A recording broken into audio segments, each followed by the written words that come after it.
Uma boa tarde a todos, que a paz do Mestre Jesus nos envolva nesse instante, acalmando os nossos pensamentos do dia a dia, serenando as nossas emoções agitadas e abrindo os nossos corações para os ensinamentos sublimes do Mestre.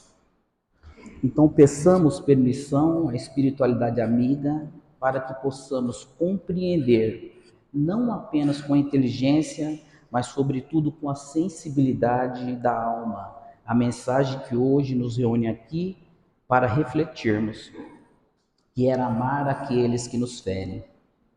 Então, que possamos ouvir com humildade, examinar com sinceridade e que possamos sair daqui um pouco melhores do que quando aqui nós nos adentramos. E este ensinamento deixado por Jesus, poucos são tão desafiadores quanto este: amar os inimigos. O evangelista Mateus, no capítulo 5, no versículo de 38 a 42, nos diz o seguinte: aprendeste o que foi dito, olho por olho e dente por dente. Eu, porém, vos digo que não resistais ao mal que vos queiram fazer, que se alguém bater na face direita, lhe apresente também a outra. E se alguém tentar tirar a sua túnica, entregue também o teu manto. E se alguém lhe obrigar a andar 1000 passos, ande com ele 2000. Procura dar àquele que lhe pede e não rejeita nunca aquele que lhe pedir emprestado. Recapitulando aqui, Mateus capítulo 5, versículos de 38 a 42. O mundo nos ensina a revidar. A sociedade incentiva a competição.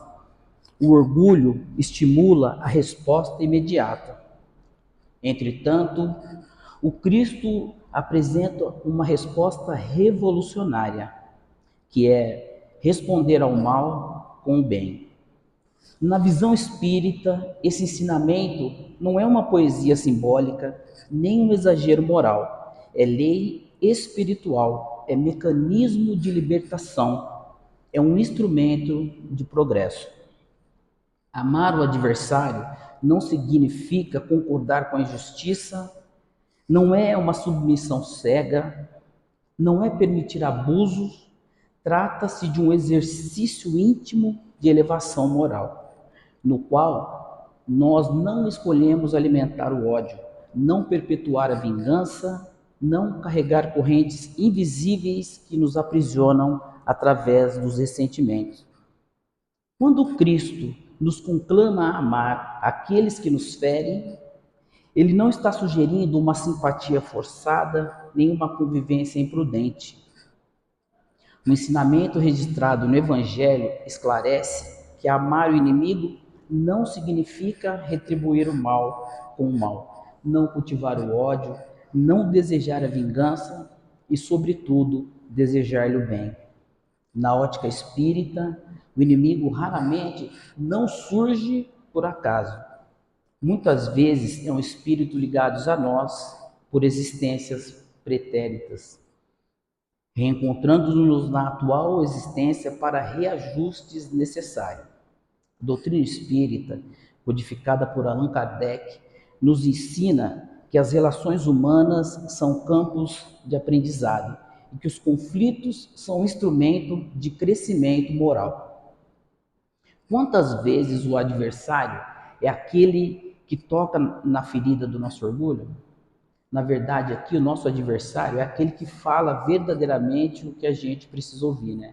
Então ele revela as nossas fragilidades, expõe a nossa impaciência, desafia a nossa humildade. E na psicologia analítica tem uma coisa que é muito importante aqui. O que nos irrita no outro quase sempre denuncia algo que precisa ainda ser trabalhado em nós. E amar nesse contexto é um exercício de grandeza espiritual. É escolher não alimentar a corrente da violência emocional, é interromper o ciclo de revanche, é não permitir que o ressentimento envenene a própria alma. E Jesus, ele não disse amai. Ele não disse amai.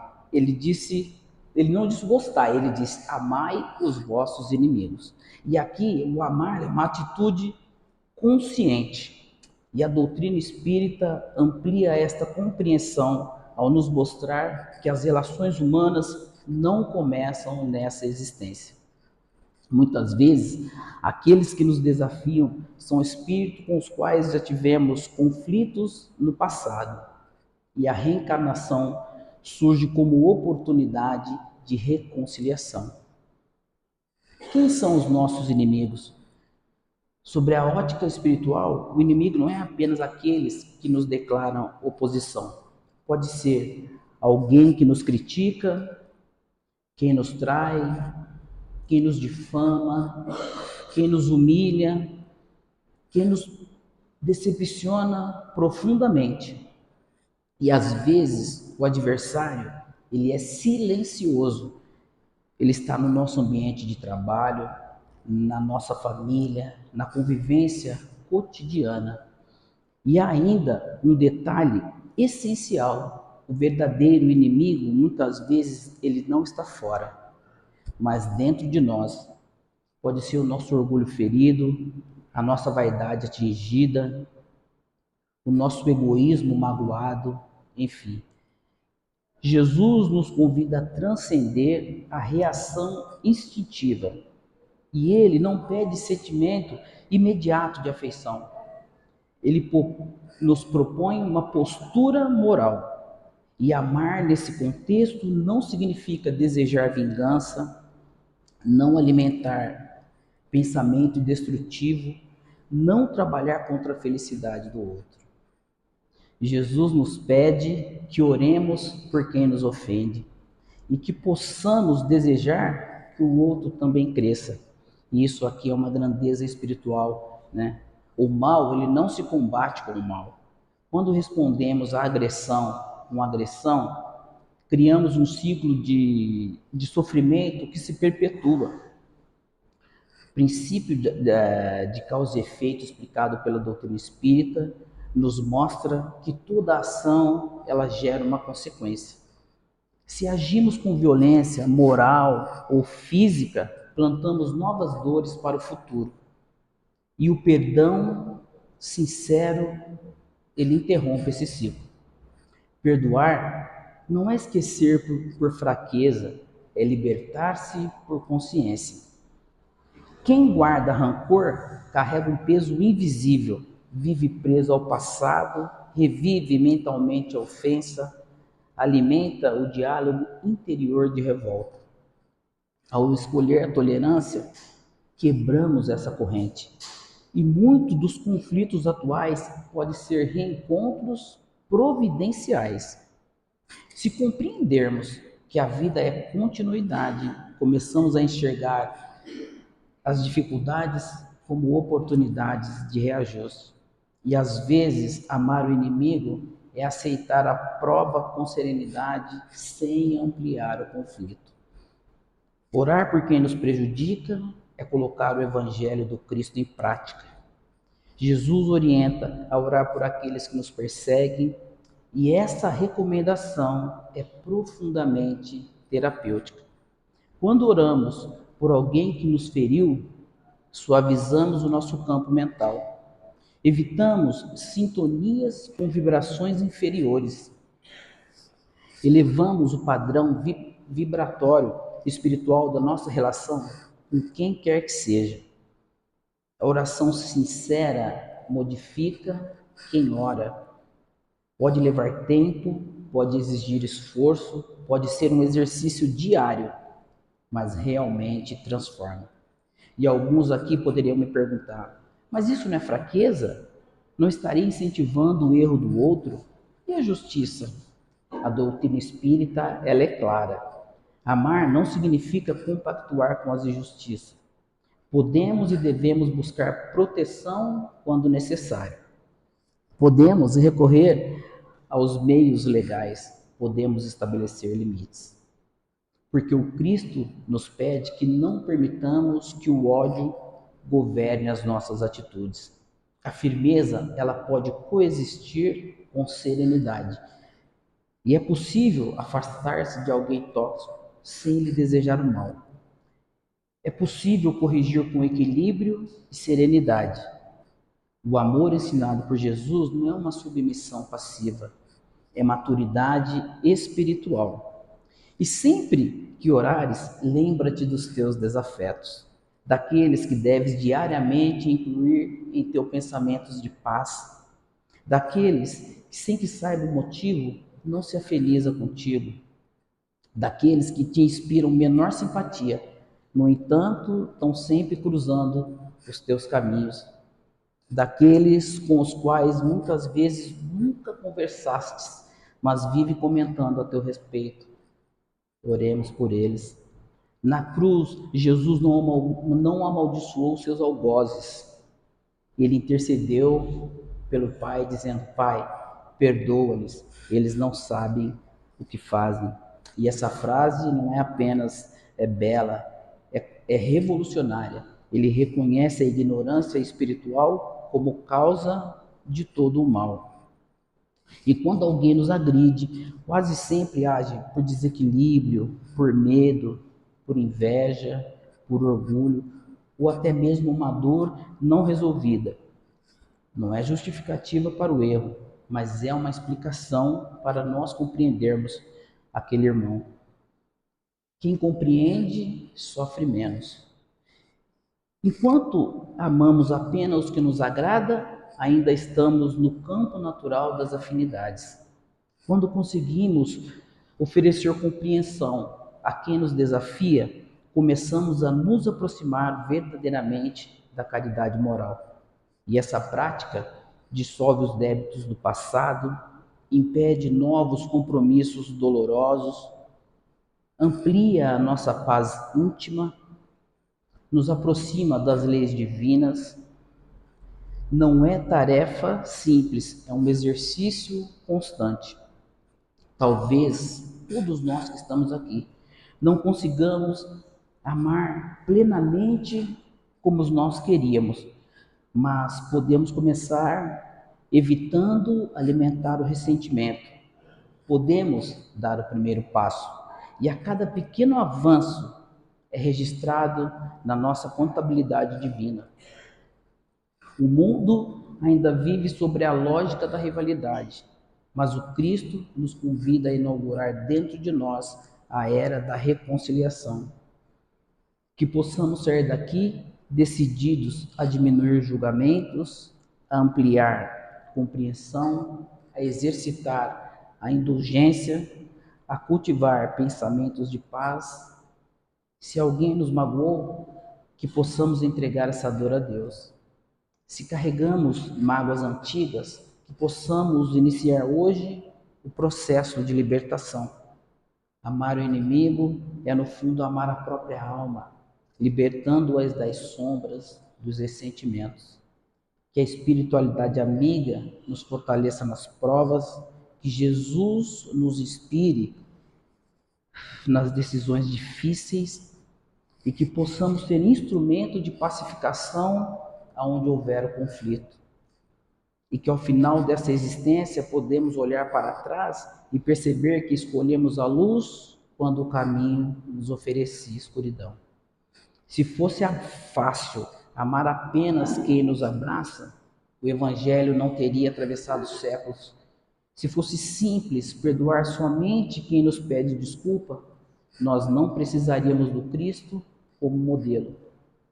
O ensinamento de amar os vossos inimigos, conforme nos esclarece o Evangelho, não é um convite à passividade, é um chamado à grandeza.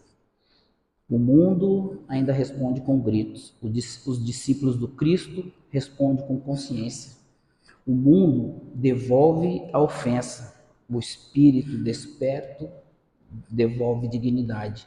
O mundo ainda incentiva a rivalidade. A alma esclarecida escolhe a elevação. Amar o adversário é declarar independência emocional. É dizer, você não governa meus sentimentos. É afirmar, eu escolho a luz. Quantas guerras interiores já travamos por alimentar ressentimentos? Quantas noites perdidas remoendo situações que já passaram? Quantas energias gastas mantendo viva uma dor que poderia ter sido transformada? Hoje, o Cristo nos convida a um ato de coragem espiritual. Não é os outros que precisam mudar primeiro, somos nós. E quando liberamos o perdão, algo extraordinário acontece. E não estamos aqui absolvendo o erro, estamos libertando a própria consciência. Quem guarda mágoa carrega uma corrente invisível. Quem perdoa rompe as algemas. Talvez você ainda sinta dor. Talvez a ferida não tenha sido cicatrizado completamente. Talvez a lembrança ainda o incomode. Mas cada esforço de compreensão já é uma vitória. E não se trata de amar aqui com uma emoção imediata. Trata-se de agir com superioridade moral. A doutrina espírita nos ensina que ninguém cruza nosso caminho por acaso. Os encontros são lições. Os desafios são oportunidades. Os conflitos são provas que nos empurram para estágios mais altos.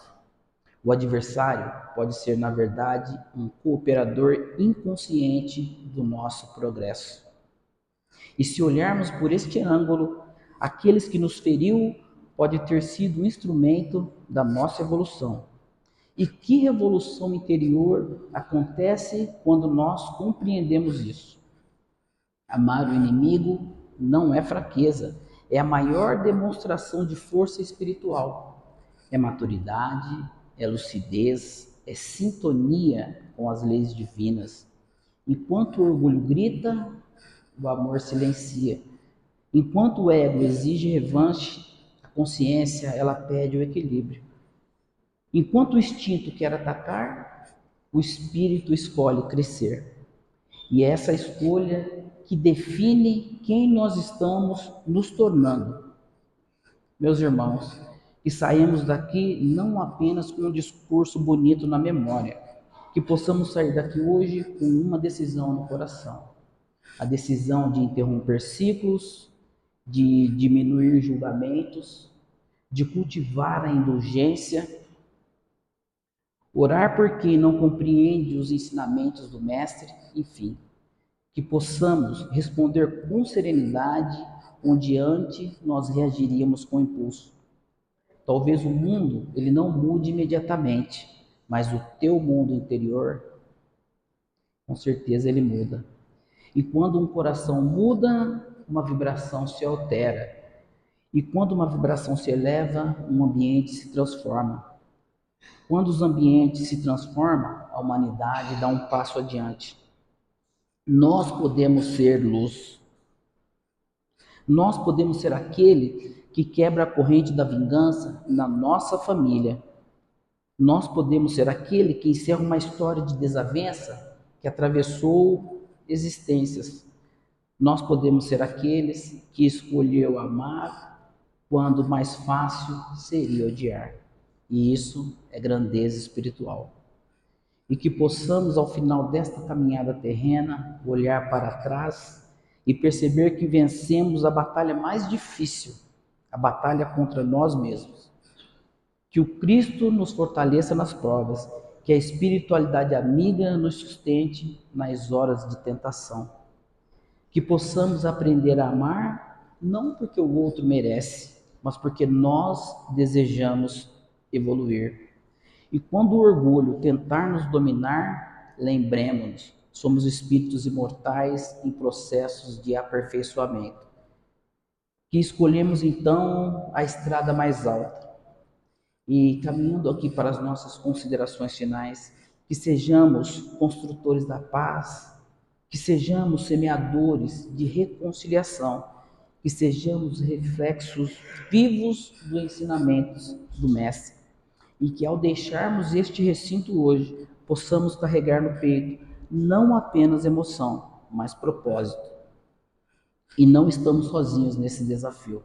A espiritualidade amiga nos ampara, o Cristo nos inspira, a consciência nos orienta. Cada esforço sincero é realmente visto por Deus. Cada lágrima silenciosa diante da luta íntima é recolhida como pérola de aprendizado. Amemos mais todos aqueles que estão ao nosso redor. Elevemo-nos sempre. Cresçamos enquanto ainda temos tempo. Porque amar os inimigos é, no fundo, o primeiro passo para amar verdadeiramente a Deus. Porque, na verdade, somos todos irmãos. Mestre Jesus, gratidão por estar nesta casa que nos acolhe. E diante dos teus ensinamentos, cada um de nós que estamos aqui, poderíamos estar em tantos outros lugares, mas escolhemos estar nesta casa, ouvindo o teu evangelho e quem sabe um dia pondo em prática os teus ensinamentos. Que a paz e o amor do Mestre Jesus confortem os nossos corações e que o Senhor esteja conosco, hoje e para todos sempre. Gratidão a todos.